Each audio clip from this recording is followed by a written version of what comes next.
Haven't made a video in a minute. I'm gonna try and make a short video. I'm at work right now, like I usually am making my videos. But I want to talk about methods people use to protest and give light to current situations of politics and stuff, and how they can do it better. Now, a lot of people will just shit talk, including me and myself, but I'm gonna try to take a different approach here. They'll shit talk the methods people use, but not what they're actually saying, and I can empathize with that. And I'm going to try now to say that a lot of a lot of the things that people are protesting about and trying to bring light of and all of that is entirely valid, but the way they're doing it hurts them. And now people are saying, oh, okay, well, we have to do it this way and we can't just be like nice about it or it won't work. And I totally disagree with that, and I'll say why. It is because, and I'll pause the video if I'm trying to collect my thoughts. It is because nobody wants to really see someone be a dick to them, or make them feel like they're being a dick to them, or make them feel uncomfortable, etc. And it's not to say to dumb down things. No. It's to say that we shouldn't be blaming people for their inaction, but instead inspire them to take action. We shouldn't be doing so in ways where we're like trying to silence everything else. We should really consider the way we speak, the way we do it. We should really consider how other people feel if we're trying to indoctrinate them or whatever, or because a lot of people will say they're self-proclaimed propagandists. Even if they aren't, they'll use propagandist methods. And I'm not anti-propaganda, okay? I mean, a lot of motherfuckers who use propaganda for good reason. A lot of people don't. A lot of people think they are and they're not, etc. But at the basis of the word, if we're gonna be like really just like fair of it, propaganda isn't always bad.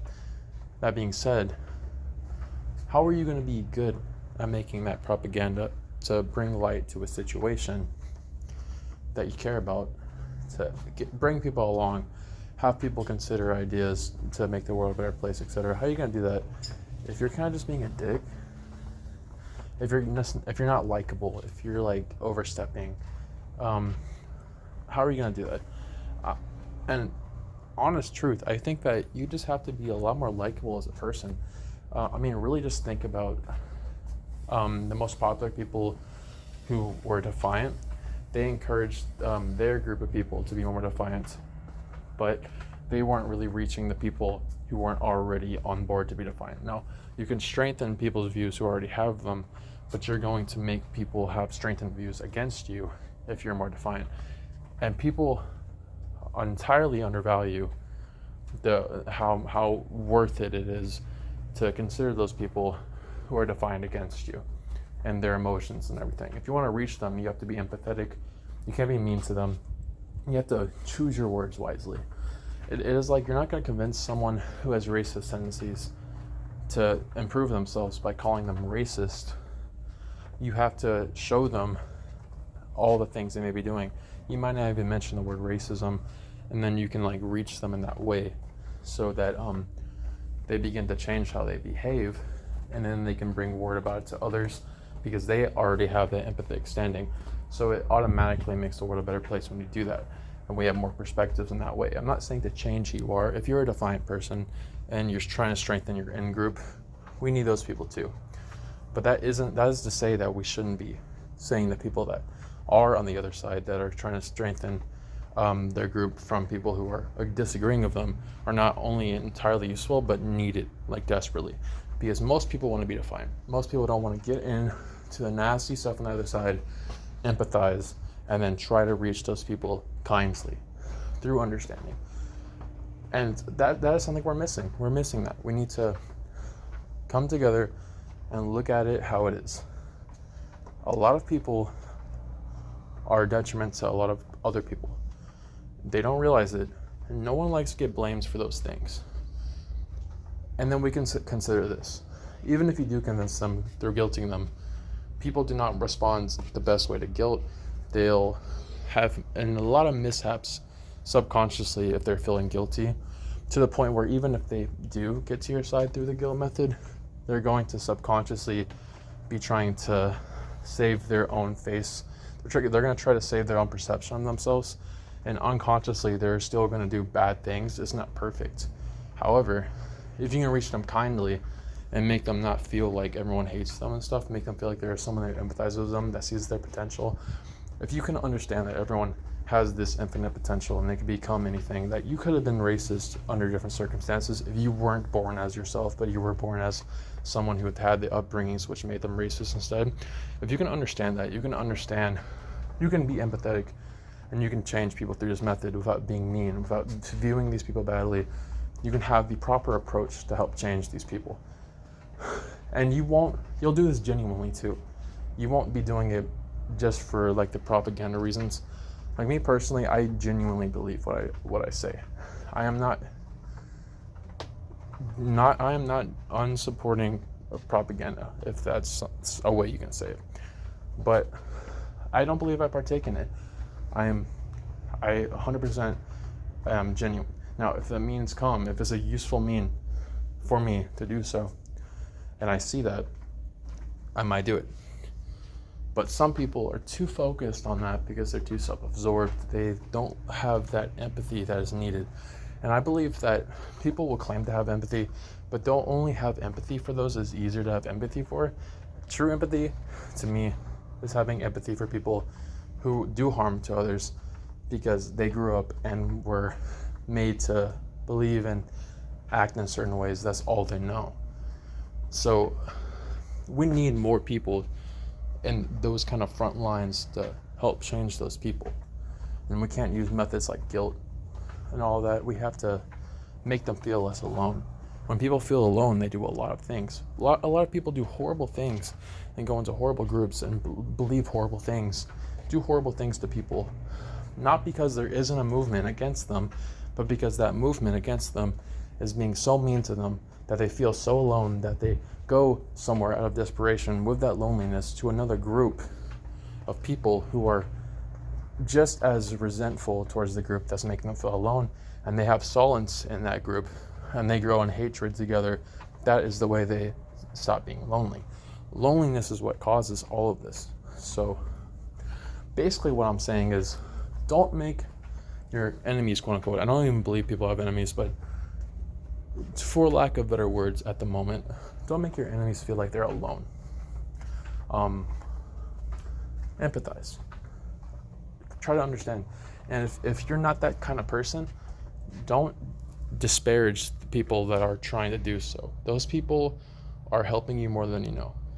You don't know what it's like to grow up and become that person that would hurt people that are like you. And that is something that is like advanced empathy that you have to understand if you want real change. It is very hard. I had to go through that. I used to be full of that same type of hatred. I can understand how the people I'm talking to feel because I used to be that way. But you're way more effective when you change. And I've seen the fruits of it because I've helped change a lot of things in the groups I've been in and the people I've been around. So I've been around a lot of fucked up people, talk to them regularly, see they've changed massively. Not because me entirely, but because a lot of what I'm saying. And I'll pause because customers coming in. I'll end the video on this analogy I was thinking about. So, if you were to get rid of a disease, people would have no tolerance to it. They wouldn't have it. But since that disease is gone, that doesn't mean that a disease couldn't resurgence or something similar couldn't resurgence. That is kind of the same about how everything inherently can arise once it is gone once again. Things do not just stay dead. Like, there have been many times where in history where concepts of like different types of fascism, racism, sexism, etc., whatever, have arisen independently throughout different places. They never arise from the same point and then went to one place to other. They arise independently. And even if they were solved in one place, they were shown to resurgence again in different ways, or even the same ways in the same place, or have different places spread to them once more. And then even the curing, if done right, through knowledge and stuff, can spread to other places. And so what I'm basically saying is that you cannot get rid of something with brute force necessarily. More so, you have to understand it through the lens that if these things rise naturally and they can be cured naturally and they can die naturally, we can say that, okay, if they arise naturally and we can kill it naturally, then it can come back again naturally. But we can also learn how to stomach it and cure it naturally as well. So what is the better option? To get rid of something and then lower your tolerance to it and then have it be worse when it comes back? Or to cure that thing, keep your knowledge of that thing, and then continuously keep curing it while stomaching it, because you are kind of like vaccinated, if you will.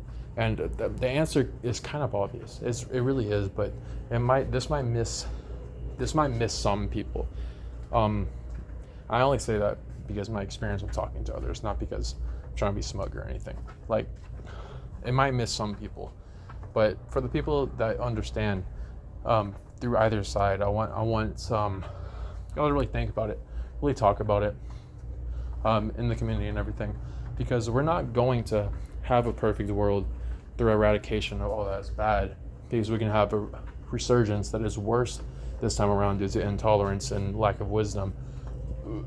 What do you think half the angels in heaven, just as an example, you don't have to believe in Christianity or anything, I'm just using it as an example, but it's pretty important. Think about it through like a metaphoric sense. Half the angels in heaven went down to hell for following Satan. Half of them stayed. To me, Satan represents desire.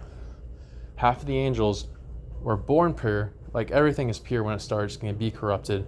Those angels went with Satan because they were born pure. They were born in heaven.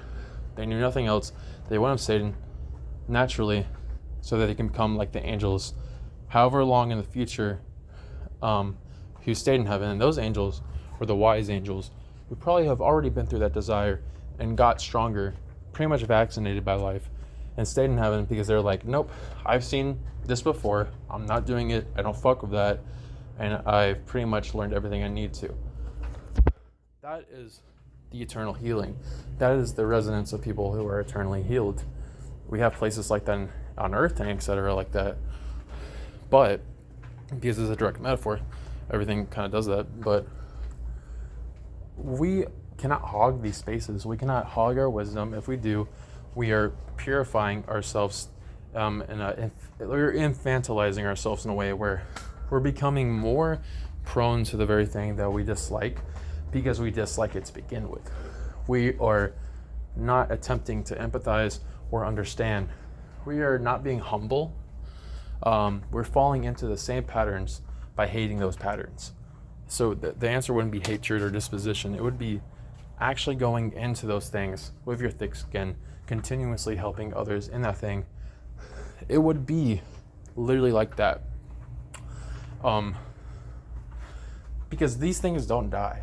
Like a virus doesn't die, these things that are inherent in existence, these bad things that always will arise no matter what, will keep arising. These things are not things that you can kill. These are things you can transform. Everything inherently exists as something that isn't necessarily described by its current form because it can be changed. Nothing has a definable form. Everything is constantly changing. When we understand this, we can understand our approach to changing people to make a better world, to maintaining a better world, to understanding how to literally maintain it for very long. That's thick skin, that's empathy, that's being humble. That's really it is. Really what it is. Like, don't be scared to step in the mud, and don't feel like you're less because you're in the mud, because that is you actively already being covered in mud. The mud is the pride in you at that point. Don't be prideful. You can be just like anyone else. I hope that metaphor didn't miss anyone, or people didn't feel like I was using something that was beyond them. Because it's very true. It's very true. This is the reason why we have to have these approaches. This empathy is the cure. This humbleness is the cure. So keep that in mind, okay? these inherent cures. These things don't die either. They transform, they never die. They always arise. All right, just like the bad things do, everything in response to them does as well. So if we want to maintain our wisdom, etc., if we have to help others gain it as well, and we cannot see others as worse than us or being hypocrites to our own wisdom. And I'll give an example about how people can realize how they're being discriminated against, but repeat the cycle of discrimination by discriminating against the discriminators until in the future they are discriminating their discriminators, and then their discriminators discriminate against them for discriminating them over and over again. Why does that occur? It is because there's resentment there, and there's pride compensating. There's no humbleness. There's no understanding of the innate nature of the universe, and how one of those innate natures is that you're going to feel pain.